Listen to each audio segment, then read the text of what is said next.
রমা, ওই রমা, শোন মা।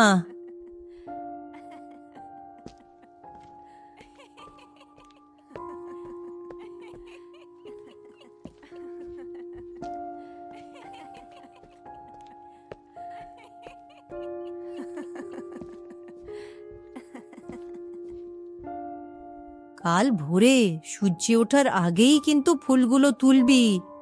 কাল শিব ঠাকুরের বড় পুজো আছে, আর ভোরের ফুলে প্রাণ থাকে, জানিস তো? সূর্য উঠলে সেই ফুলে আর গুণ থাকে না। জানি ঠাম্মি, কিন্তু ভোরের কুয়াশা এত ঘন হয় যে রাস্তায় দেখা যায় না ঠিক মতো। তোর ভয় করে তাই না রে দি? ভোরবেলায় কবরস্থানে একা ফুল তুলতে যাবি না বলেই যত অজুহাত, তাই না রে? ওই দিকটায় কদিন ধরেই কেউ যাচ্ছে না। শানু কাকিও সেদিন খুব ভয় পেয়েছিল নাকি, কি যেন একটা ওকে তাড়া করেছিল। চুপ কর তোরা, সাজের বেলায় অমন কথা কইলে তিনাদের কানে বাজে ও সব। রমা, শোন মা, তুই ফুল তুলবি তো মন শান্ত করে যাস। আর হ্যাঁ, তোর বোন দুটোকেও সঙ্গে করে নিস কিন্তু।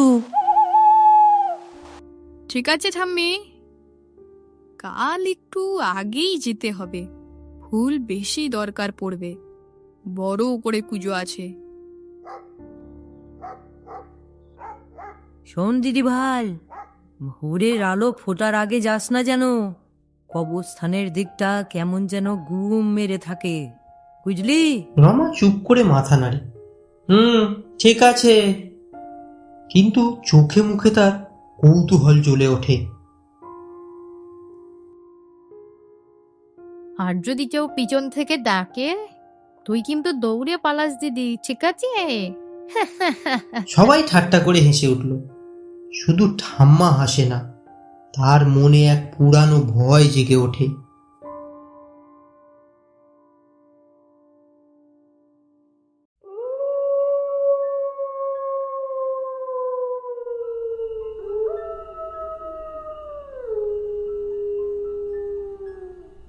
এখন গেলে কেউ আসবে না, আর ফুলও অনেক বেশি পাবো।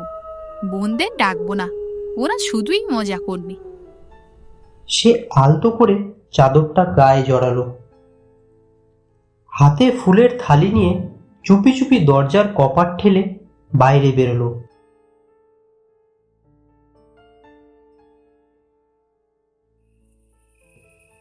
চারপাশে ঘন কুয়াশা, কুয়াশার ফাঁক দিয়ে তাল খেজুর গাছের মাথা অল্প অল্প দেখা যায়।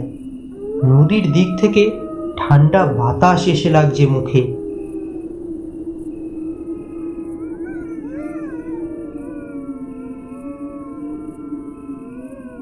বাহ, কেমন শান্ত পরিবেশ! চারপাশে কেউই ঘুম থেকে ওঠেনি এখনো। কটার যে বাজে কে জানে। ভোরের আলো ফুটতে আর দেরি নেই মনে হয়।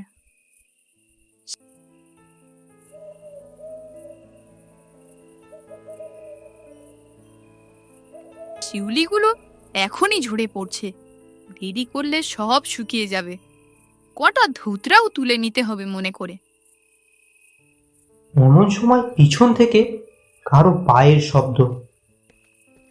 কে কে কে ওখানে?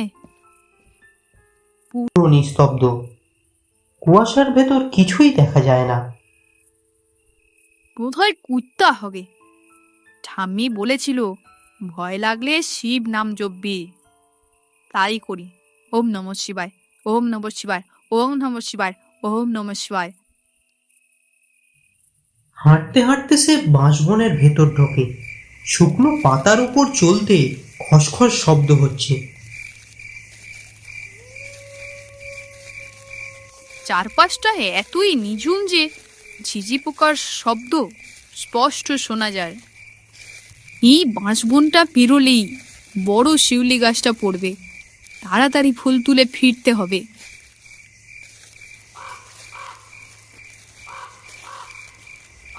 আমার কেমন জানি ভালো লাগছে না। উফ, রাস্তায় কেমন যেন ভিজে হয়ে আছে কুয়াশায়, এত পা পিছলচ্ছে না।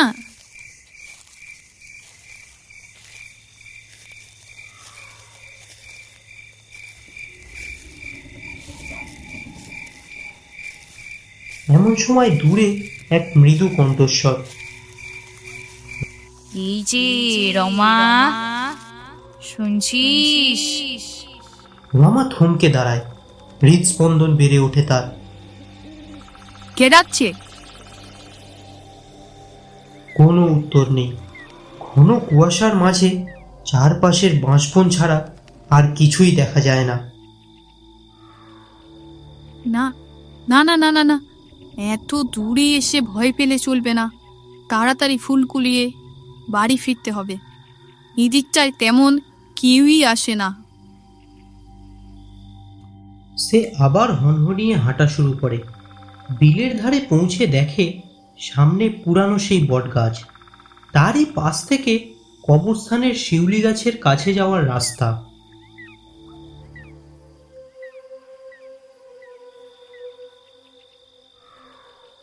ঘন বনের মাঝে চারপাশটা অন্ধকার হয়ে আছে। রমা আর কিছুটা গিয়েই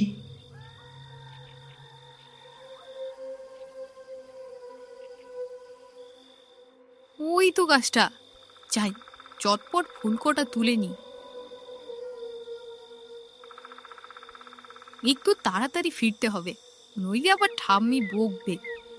উহ, এটা আবার কি? নিচে তাকিয়ে দেখে একটা লাল চুড়ি, সামান্য ভাঙা কিন্তু চকচকে। বোধহয় কারো পুড়ে গেছে, দেখে দি। চুড়িটা ফুলের থালায় যখনই রাখে ঠিক তখনই চারপাশের পরিবেশটা কেমন হিম হয়ে আসে। হাওয়া থেমে যায়, আশেপাশের শান্ত পরিবেশ কেমন যেন অশান্ত হয়ে ওঠে। কি হলো? চারপাশটা কেমন নিস্তব্ধ হয়ে গেল কেন? রমা, আমার ফুলগুলো তুলিস না।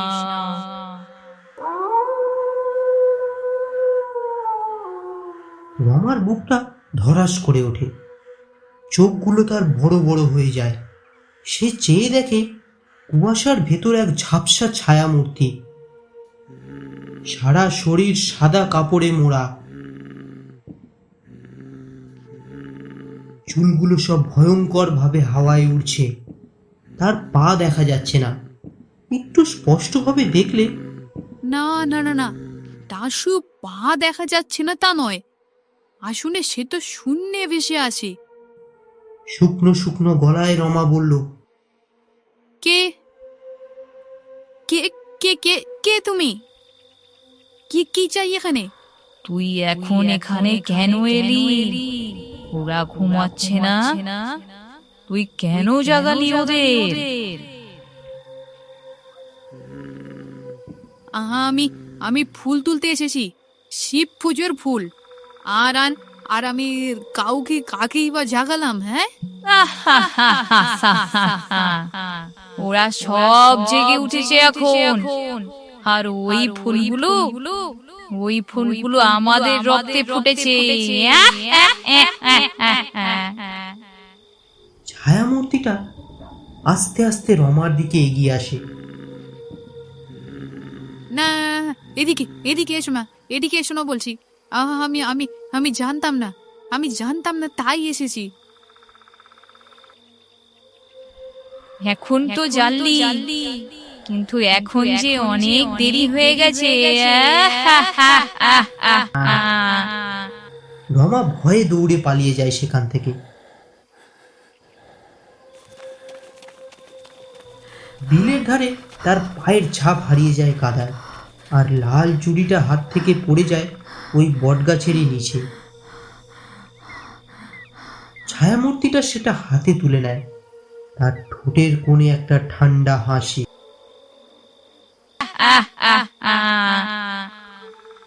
কোথায় পালাবি এবার?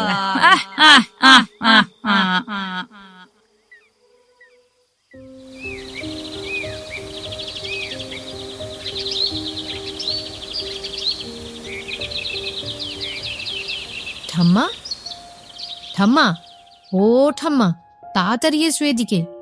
দেখো, রমার গায়ে কেমন যেন আগুন জ্বলছে। ঠাম্মা দৌড়ে ভেতরে ঢোকে।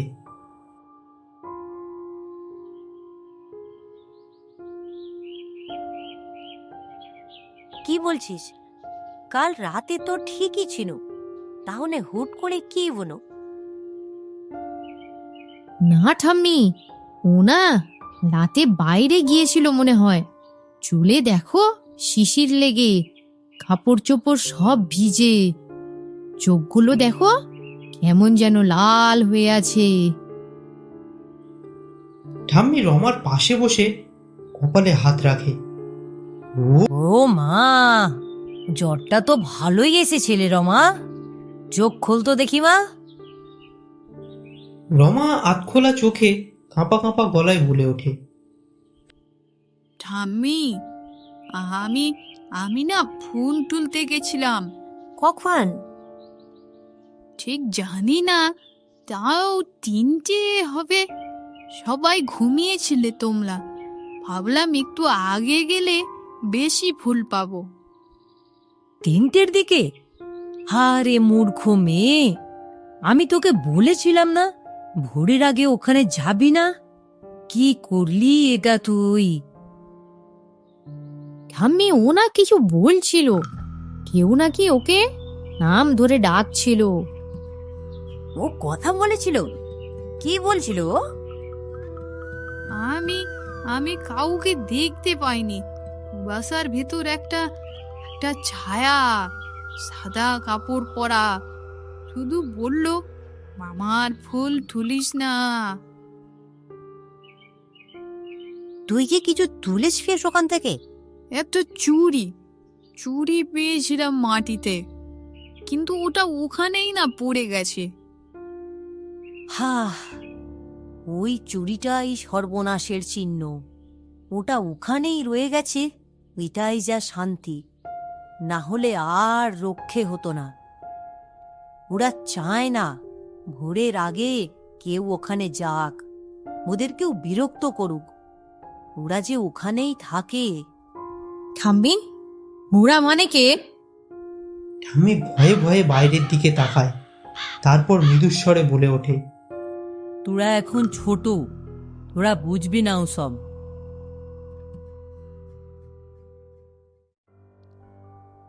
বছর 25 আগের কথা। গ্রামের শেষ প্রান্তে ওই বিলের ধারে ছোট্ট একটা মাটির বাড়িতে থাকতো 2জন স্বামী স্ত্রী। কোন এক কাজে লোকটা সেই দিন শহরে গেছিল।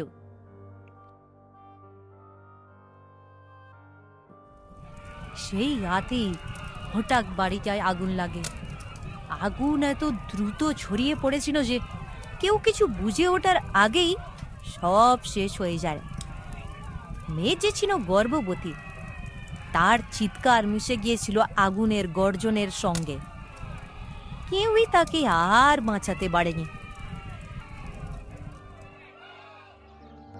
গ্রামের লোকজনেরা গর্ভবতী মেয়ে বলেই তাকে ওই বিলের ধারের ফাঁকা জমিতে পুঁতে দিয়েছিল। পরে নাকি ওই কবর ফুঁড়েই গজিয়ে উঠেছিল ওই শিউলি গাছ। ওই গাছের গোড়ায় মিশে আছে তার রক্ত, তাই নাকি সেই গাছের ফুলের পাপড়িতে লাল লাল রক্তের ছিটে। সবাই বলে উঠাই নাকি রক্ত ফুল। তারপর থেকেই ঘুরে গাগে কেউ ওই পথে যায় না। তবে সকালের পরে কোনো কিছুই বোঝা যায় না। সে নাকি এই গ্রামের জন্য খুবই লক্ষ্মী। কিন্তু কিন্তু ঠাম্মি, সে যদি লক্ষ্মী হয়, তাহলে সে আমায় কেন ডাকলো? ও তোদের রক্তেরই কেউ, তোর এক দূর সম্পর্কের মাসি। ও ও আমার মাসি। ওর মৃত্যু এখনো শান্ত হয়নি। ও চায় না যে কেউ ওদের ফুলে হাত দেয়, কারণ ওর বাচ্চার কবরও ঠিক ওই গাছেরই গোড়ায় পুঁতে রাখা। আচ্ছা আচ্ছা ঠাম্মি, ও যদি আমার আত্মীয় হয়, তাহলে ও আমার ক্ষতি করবে কেন? ও কারোর ক্ষতি চায় না রে মা। ও শুধু শান্তি চায়, কিন্তু যারা ওর ফুলে হাত দেয় তাদের শরীর ও মন ওর শোকে টেনে নেয়। তাহলে দিদির এই জ্বরটা আসলে? হ্যাঁ, ওরই ছোঁয়া। ঠাম্মা উঠে দাঁড়ায়, পিতলের ঘণ্টাটা এক হাতে নেয় আর এক হাতে নেয় বেলপাতা। ধূপের ধুনোর ওপর এক মুঠো কালো সর্ষে ছিটিয়ে দিয়ে গুরু মন্ত্র ওম রিং জপতে ক্রিং থাকে। চাউন্ডায় বিচৈ, ওম রিং ক্রিং গৈরবায় বিচৈ, ওম রিং ক্রিং কালিগায় বিচৈ, ওম রিং ক্রিং চাউন্ডায় বিচৈ। মণি আর ঝিনুক একে অপরকে ভয়ে জড়িয়ে ধরে। আচ্ছা ঠাম্মা, ও ওনার ওনার আত্মা যদি এখনো ওখানেই থাকে, আমি আমি কি যেতে পারি ওর কাছে ক্ষমা চাইতে? না মা, ওই মাটি তোদের জন্য পবিত্র নয়। ওকে তুই মনে মনে প্রণাম করে বল, মাসি, আমার অজান্তে ভুল হয়ে গেছে, আমায় তুমি ক্ষমা করে দাও। দেখবি ও তোর জ্বর নিশ্চয়ই ছেড়ে দেবে। হঠাৎ জানলার বাইরে থেকে এক মৃদু করুণ কণ্ঠস্বর ভেসে এলো। আমি এখনো শান্তি পাইনি, আমায় তোরা মুক্ত কর, আমায় তোরা মুক্তি দে।